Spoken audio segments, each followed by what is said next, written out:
perlu lihat itu enggak?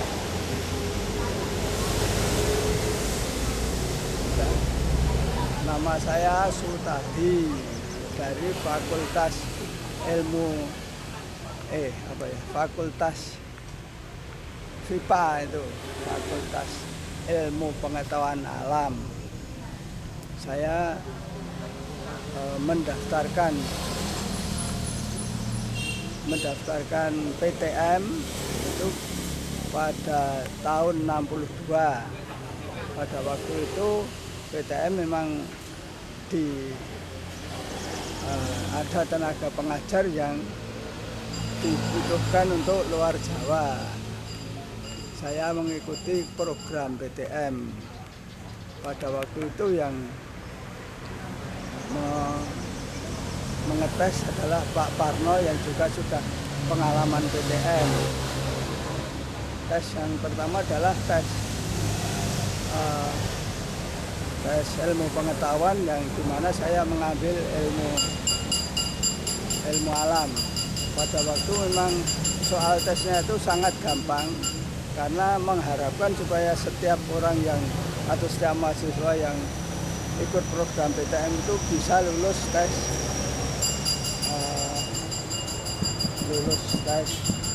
untuk jadi guru. Saya berangkat dari Jogja bulan Oktober, lalu sampai di Jakarta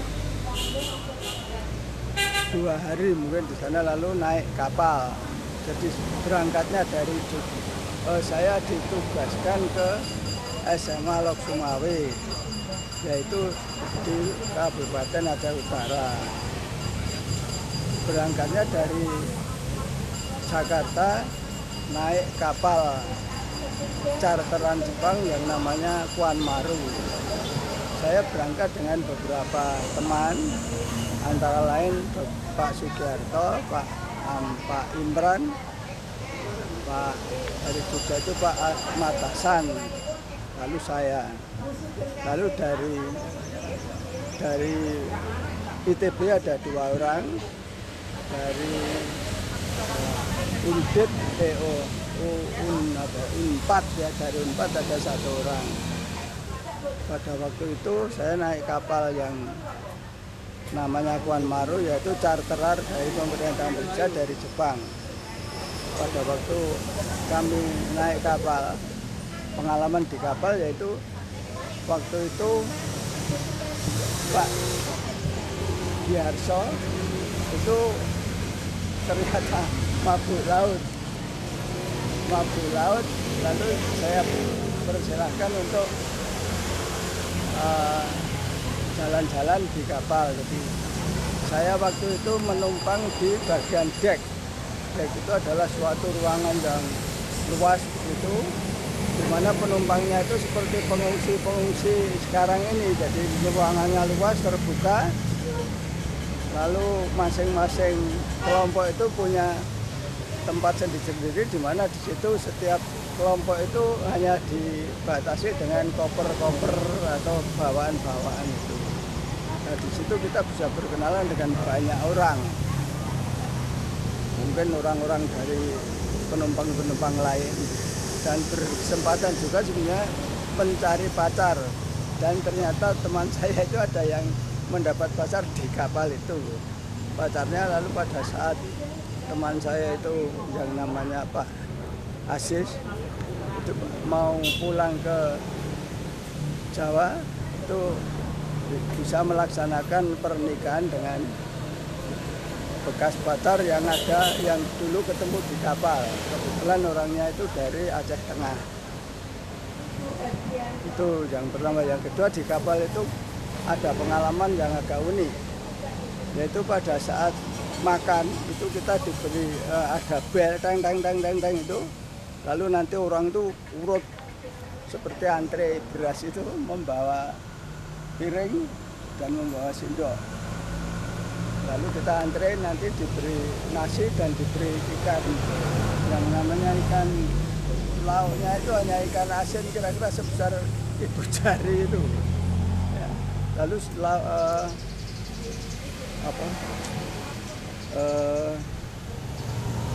kuahnya itu besar dari suatu tempat yang seperti drum itu, nanti nyeduknya pakai cucuk yang besar lalu dituangkan ke masing-masing piring yang sudah diberi nasi dari petugas lain, lalu kita makan bersama.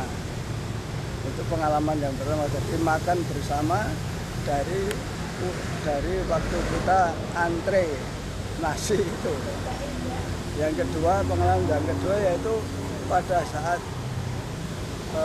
mandi itu di sana dibatasi waktunya. Jadi kalau sore kira-kira sekitar jam 3 itu, jam 3, terus nanti kita mandi, nanti jam 4 atau jam 5 itu air dihentikan. Nah, pada saat itu saya bangunnya itu agak terlambat, masuk ke tempat mandinya itu ruangan yang panjang begitu, lalu diberi shower yang banyak itu, yang putri sendiri, yang aku sendiri. Nah, pada waktu itu saya sudah agak terlambat, begitu saya membasuh badan saya, baru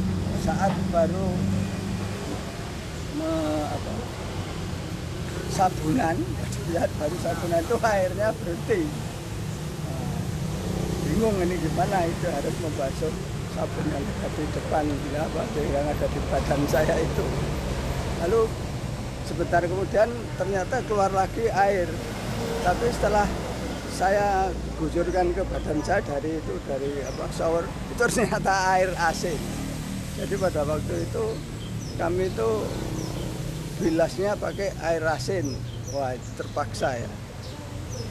Terpaksa pakai air asin, lalu mungkin menunggu beberapa saat kemudian kok ada air yang tawar lagi, wayem gitu. Tapi itulah pengalaman saya mandi air asin di kapal. Gitu.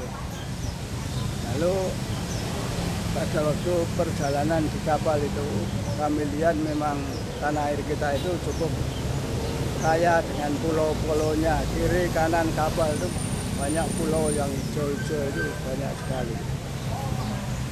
Lalu pada waktu itu juga kami bisa melihat Singapura, tapi hanya melihat dari kejauhan, karena memang kami itu mau ke Lok Sumawe itu harus lewat Medan. Nah, sampai di Medan, sampai di sana di pelabuhannya namanya pelabuhan Belawan. Dari Belawan ke Medan itu masih harus melakukan perjalanan. Di Medan kami mendapat uang saku sedikit untuk bisa membeli barang-barang yang menanti diperlukan di sana di Lok Sumawe. Karena saya waktu itu tidak punya sepatu, maka uang itu saya belikan sepatu. Lalu perjalanan dari Medan ke Lok Sumawe itu cukup berat. Berangkat dari jam 8 pagi, itu terus lewat jalan-jalannya itu wah banyak kubangannya daripada jalan-jalan biasa, karena aspalnya sedikit pun tidak nampak. Yang nampak seperti sungai yang tidak berair itu. Nanti kalau mau melewati sungai, si bis ini harus mencari suatu jembatan kereta untuk bisa lewat. Pada jembatan kereta itu nanti lewat lagi ke jalan yang lain. Itu berkali-kali mendapatkan seperti itu. Kalau pas ada kubangan, kalau kendaraan tidak bisa jalan, maka di situ anak buah atau anak buah dari kendaraan itu harus mencari kayu-kayu dan mencari kayu dan kulit-kulit kayu itu untuk bisa kendaraannya itu melintas. Dan pada waktu itu jarak dari Medan ke Lok Sumawe itu kira-kira 375 km. Itu ditempuh dalam waktu mulai jam 8 pagi dari Medan sampai di Lok Sumawe itu sudah jam 2 malam. Jadi kira-kira berapa itu? 12 ditambah dengan 8, 9, 10, 11, 12, 1, jadi 5. Berarti kira-kira 18 jam lah antara. Padahal kalau sekarang mungkin 375 km itu hanya beberapa jam saja sampai. Nah, pengalaman di sana pada waktu kami sudah sampai dulu bahwa kami diperkenalkan dengan murid-murid kami.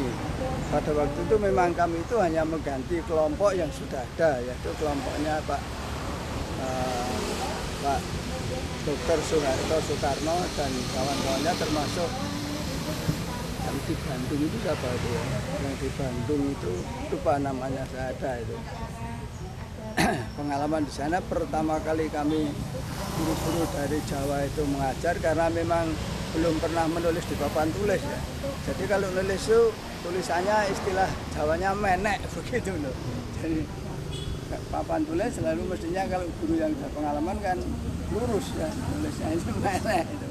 Tapi murid-murid ya senyum-senyum saja itu, mungkin ya itu pengalaman yang pertama kali kami menulis. Tapi ya lama-lama nulisnya bisa lurus. Memang mula-mula karena pertama kali mungkin pegang kapur dan nulis di papan tulis, maka nulisnya menek itu istilahnya. Pada waktu di sana itu kami bertempat tinggal di suatu asrama namanya. Di situ tidak hanya guru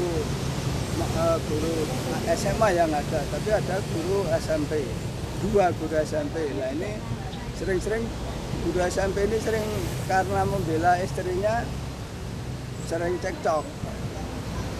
Suatu ketika sudah mau sama gelut ya istrinya, lalu tidak jadi, lalu saya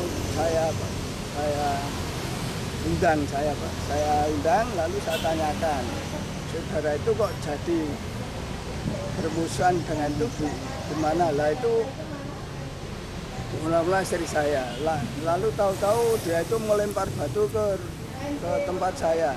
Dia kalau enggak kena, kalau kena kan ya nanti bisa repot. Nah sekarang nyatanya kena apa tidak? Saya tanyakan. Ya enggak, ya sudah enggak kena, mengapa marah? Lalu gini saya tanyakan, apakah dua saudara-saudari mau berdamai atau tidak? Kalau berdamai silahkan berjabat tangan. Kalau tidak mau berdamai ya sudah silahkan masing-masing. Tapi kalau berdamai tapi tidak mau soparoh ya istilah Jawanya, ya sudah nanti kalau lewat di jalan menyimpang saja. Tapi jangan lalu bikin kita itu kerengan istilahnya cekcok ya, karena kita itu guru itu kan banyak murid yang meniru kita, jadi kita malu nanti kalau guru kok sampai cekcok atau sampai gendut istilahnya ya. Nah itu ternyata oleh sekolah itu dijadikan model untuk mendamaikan murid-murid yang ini yang cekcok. Kalau cekcok sampai dia bergelut, lalu dipanggil masing-masing oleh kepala sekolah itu mau damai atau tidak. Kalau tidak mau damai silahkan tidak damai, tapi jangan sampai gelut. Kalau mau damai silahkan berjabat tangan. Dan itu untuk model mendamaikan siswa-siswa yang sering cekcok. Itu pengalaman saya. Apalagi nanti dulu.